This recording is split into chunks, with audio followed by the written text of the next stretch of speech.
But you want all of us to be weather aware for tomorrow, don't you? Yes, especially for tomorrow evening. Basically this time tomorrow through about 1 or 2 in the morning on Friday. We're going to be dealing with the threat for severe weather. And then I think we're going to have several hours, Scott, of winds that may gust 50, 60 miles per hour or more for several hours in a row. Let's start with the outlook, severe outlook for Thursday. It does include most of central Indiana, and this on our scale of 1 to 5, a 1 or a 2 covering the far southern part of our viewing area. Outside of severe thunderstorm wind gusts that 58 miles per hour or higher when we get a severe storm, or a storm that rotates and may produce an isolated tornado, because that's going to be possible as well. Outside of that, we're going to have several hours of 50 to 60 plus mile per hour wind gusts, and that's going to go from late tomorrow night through the early part of Friday. So a couple of reasons for us to stay weather aware over the next 24 to 36 hours. I do think we get some dry time early in the day tomorrow before the first wave of rain and storms arrives mid to late morning. We then, I think, get another couple hour break before the rain starts to fill back in, and this is when we're going to watch closely for the potential for strong to severe storms and a couple of storms that may rotate. And you can clearly see with Future Track 13, don't necessarily focus on the exact placement, but the intensity of these cells that we're forecasting to develop tomorrow evening, tomorrow night. This is Thursday at 11 o'clock. The severe threat should end shortly after midnight as the storm system departs and starts to make a move north and east. But I don't think we're done with those strong gusty winds until we're to about sunrise on Friday. So a windy start to the day.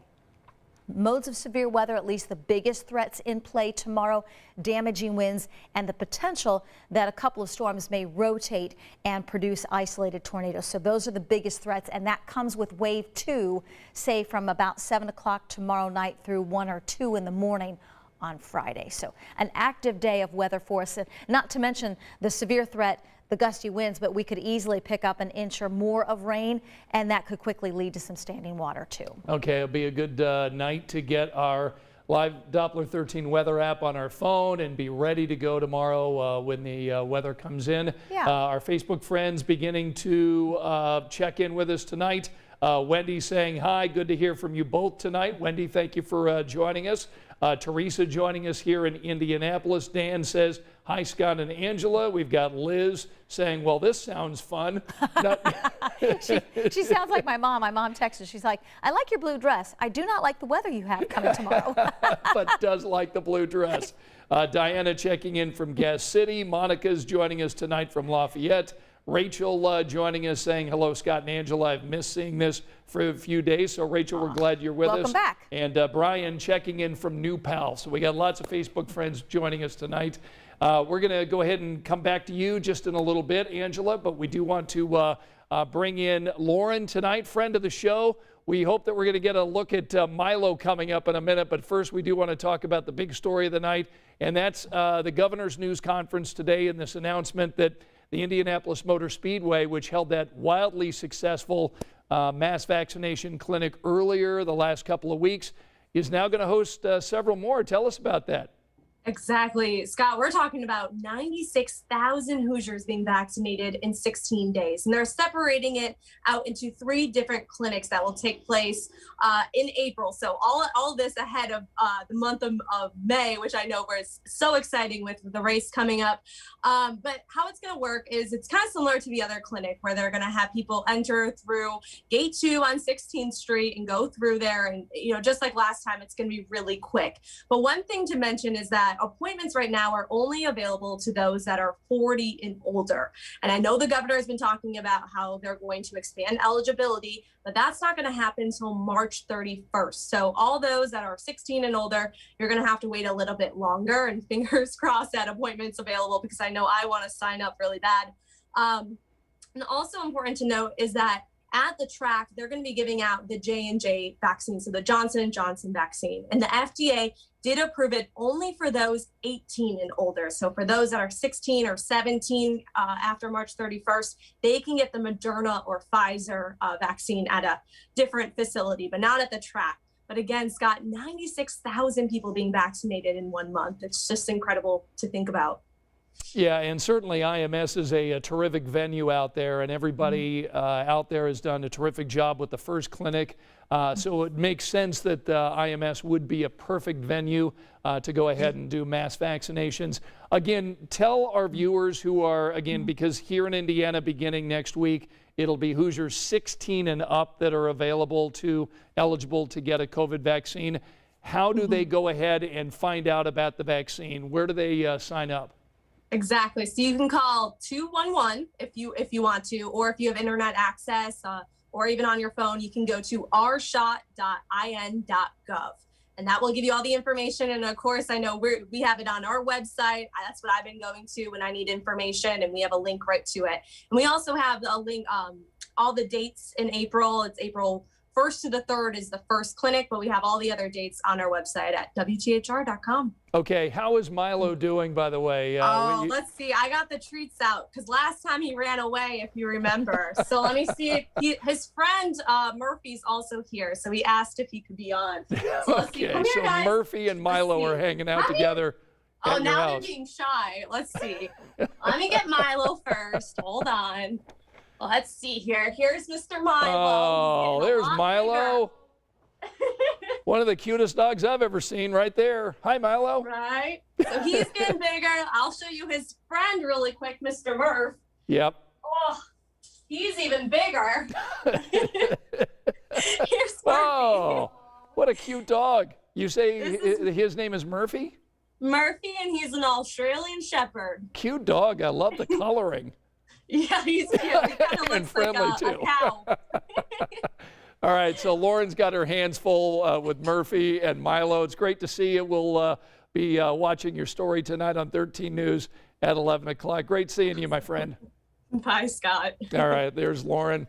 I still think, Angela, that we need to get Milo his own Instagram account. For sure. Get the social media fired up for Milo. Yeah, and I tried to jump in. Brian said happy anniversary, 1 year with Channel 13, Lauren. Oh, so that's if right. she hasn't logged off. It's been a quick year for Lauren, being here already 1 year, but doing a great job. Imagine starting a new job in a new city during a pandemic. Right. And we're lucky to have her. Oh, yeah. Yeah, we are. So, yeah, happy anniversary to you, Lauren Kostick. And, you know, I think this was really great news, you know, hearing about these mass vaccination clinics and, you know, upwards of 90,000 vaccines going to be handed out during the month of April over at the track. Yeah, and I was glad she pointed out, you know, kind of the age range. And for the J&J, you have to be over 18. And it's, believe it's the Pfizer one that you can be as young as 16. So you just kind of have to be wary of your age when you sign up and what vaccination you're actually getting. Right. And of course, all of this is state health officials acting on all of this with the expectation that they're going to get in a big supply of vaccine from the federal government. And so that's the reason that Indiana is moving forward with leaps and bounds here on the vaccine rollout. So that's all good news. Here's another piece of good news that we learned today. The Indiana Black Expo announcing that after the cancellation that they unfortunately had to do last year, they are moving forward with the summer celebration in July here in Indianapolis. This is such an important event for our city and the larger central Indiana area. And today I talked to the head of the Indiana Black Expo about what's to be expected. Tell us about the events that you're moving forward on and the ones that you've had to cancel. So events that we're moving forward on are really events that actually can take place outdoors, such as our outdoor concert, our 50th anniversary gala that will take place at the Indianapolis Motor Speedway. Our outdoor concert, the venue will change, and because we looked at having permanent seating outdoors, so that will take place at Raceway, Lucas Oil Raceway. And then, you know, obviously we have, you know, some of our conferences that will be virtual. And then some events that were inside the exhibition hall, like our celebrity basketball game, a lot of our retail vendors, our corporate lunch, and those events will not take place. So you had to, unfortunately, you know, cancel last year. What is this just like within your organization to know that after missing out a year, we're able to return to all the wonderful activities that you organize? It feels good. You know, as you know, Scott, last year was our 50th anniversary for the organization. So We were very disheartened by the fact that we had to cancel. But we understood that we wanted to make sure that, the safety comes first. And so this year, we've had a heck of a ride. I think all of us that has, it's, a year of anxiety and stress, and to be able to now all come together and to really celebrate and kind of honor each other and lift everyone up. It's a moment for healing. It's a moment for celebration. We're very excited that we're able to take the lead on that effort. Tanya McKenzie with the Indiana Black Expo, very excited to get summer celebration going here in Indianapolis. It begins on July 8th here in Indianapolis, and we've got the entire schedule, Angela, on WTHR.com tonight. It is just great to hear things like that happening. I know. Isn't and that awesome? even if we have to still make some adjustments as far as crowd size or mask wearing or whatever it may be come July, it's just nice to have it on the calendar. Right. And for them to have one of their big events out at the Indianapolis Motor Speedway, I'm telling you, that venue is a terrific venue to do an evening event. It's just a great, there's so much room. Sure. And such an iconic venue in so many regards. I think they're going to have a blast out there. It's going to be very fun. Well, and those outdoor venues, I have a feeling, are going to be in high demand. Right. I know my daughter's school is attempting to have a senior prom. Only seniors, and they're hoping to do it at an outdoor venue. I hope that happens. Yeah, but being outside, a little safer than being inside, Right. and as far as having the number of people that they're hoping to have. So I have a feeling outdoor venues in high demand this summer. The other thing that I just can't wait to go back is a live concert. Yes. I mean, I've just missed live music outdoors in such a big way over the last year.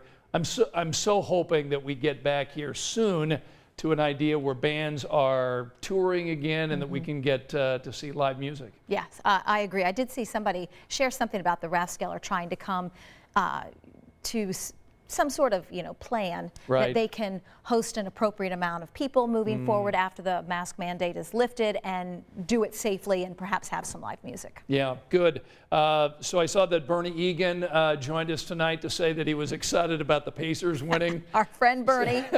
Bernie, always good to have you here on Facebook Live. Yeah, and lots of comments about Milo and Murphy. Yeah. They probably could have their own show. They're so darn cute. And then we did have one comment from Rachel. Yeah. Sad that those 40 and under can't sign up yet, even though they're going to be eligible Right. in April, right? Yes. But they can't sign up for those mass vaccinations yet because they don't come up until the 31st. Is that correct? That's my understanding. Okay. Right. So March 31st, which is next Wednesday, that would be the time for them to jump online, see if they can't get an appointment over and do the Johnson & Johnson. Again, the Johnson & Johnson's a one-dose vaccination, and certainly there are other places that you can go. Now, the Pfizer is the one that I chose.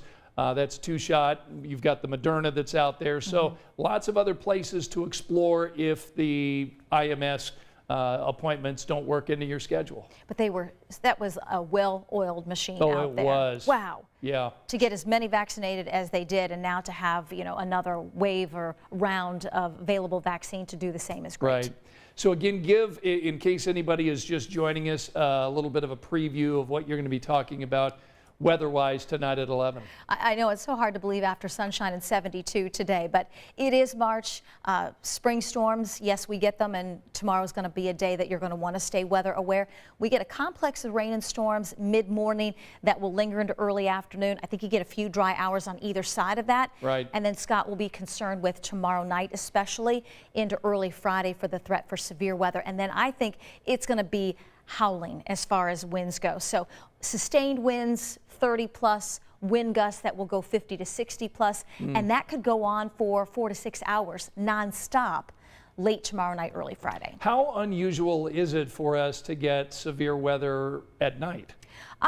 We prefer not to have severe weather at night just because it's harder to see, harder to spot, and some people go to sleep. Yeah. And you don't want to be sleeping when there's bad weather. So that's why we encourage you to have a way to to get warnings that may include a weather radio or your phone, something that will wake you up if you are sleeping. Right. But you're right. A lot of our severe weather events happen with the heat of the day. But this is such a powerful storm that it's not going to take much to get a storm to rotate, just because the center of the storm system is going to be right overhead, supplying that rotation, that it won't take much to get a rotating storm that may produce an isolated tornado. And the deep south, they're going to be dealing with another higher threat for tornadoes tomorrow as well. All right, and before we go, just want to say, Eric, thank you for joining us tonight. Teresa, thank you for joining us.